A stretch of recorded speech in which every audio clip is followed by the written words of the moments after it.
Hi guys, good morning. For this video, so morning naman sad, so mga pigit no, kay coffee is life, yun, bot na lang yun. So sige yan siya is magatas po siya. Magatas is life, man po yun na siya. Naaday mi sa taas tre guys, kay sa puntag nag-ulan. So dili ni makagawa sigyan kay kapanalithi. So narami there's taas. So ako na siyang gipasalidahan kay para magpuyo pod siya. O kana siya na nalithi.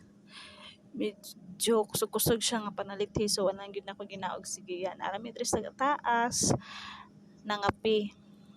So pagpangapi dala hinuktok naman gid na nabugnaw kay panahon, bugnaw ka ng adlaw kay nag-ulan man, lami pa kay nga dili mo bakod nagtahigta. So what I choice bakod jud ta. O ana ko pa nang gibidyohan tiya kung kinsay tao diha kay diya man gud mi kasagara magtambay sa ubos kay para makadula pod sigiyan sa puntag. Dili gid siya mag TV. So wala man, no choice sigiyan kay nag-ulan. So nadi ako magulan, dili ako pagmangkon niya kami eskwela na siya. So 7 pa man na siya kapin yang oras yang klase is alas 8. So naghulat na siya sa maghatod sa iyaha. So after that kani siya nga bata, ako gibutang ang cellphone kay mag-video lagi ko na siya diha nagatong siya sa video. So manilhig dai ko guys kay wala naman nagpangapi, nagtungtong na pud ko og kanon kay mga alas 8 kapin mga yun na pud na siya og kaon. So nanilhig sad ko diha, silhig sad ta panagsa char panagsa o silhig pud ko din ha og nga gyud ang entrebida ko nagpa-cute og siya gyud mag-operate anang cellphone. Palong kana guys, kamanaw na kong kanon, naluto na siya. So kung gibutang lamisa diha og isugo na ko siya pagkuha sa maing kuranan. So ano maing kuranan is kaldiri na siya. So wala pa ba siya nakuha na buslot ram na siya, so pwede ra siya magamit. So gisugo na ko siya kay kabalo naman na siya magplastar. Medyo tigang-tiguan naman akong anak. So ana, so daga-daga siya ray magkuha ana og plaster na siya kay mukaon na pud na siya.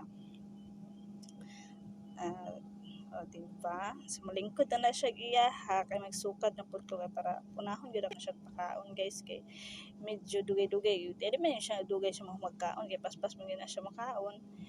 So kuan mo gud kayo og magdungan mi kaon na dili kayo ko tantong mabusog ug magdungan mi kaon kay daghan pa kay nag-advertise sigyan pa magkaon.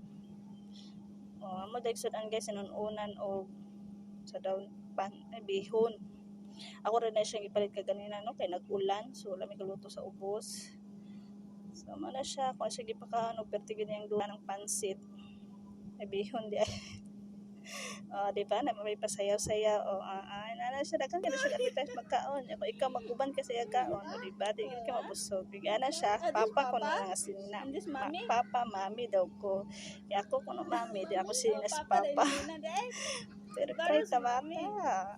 Lord sa nagmana. So, siya nagkaon. Iyan na siya ng bihon. Iyan na siya kuha ng letter. Yan na siya letter. Yan na siya na letter I. Then next, yan na siya J. Diba? Very good. Katawad ko ana grabe wag na siya lingaw basta magkaon. After that gamay na lang gid kayo nakurot bitaw mi kanon guys kay natug gid kadaghan yang kanon di ba ato na ko ipakaon siyang isa kay wala mo siya makaon so ako na poy kaon medyo gutom na gid kay sa ngatanan lasutso na siya kapin. So what was at the count. So after na guys kusog naman ang ulan so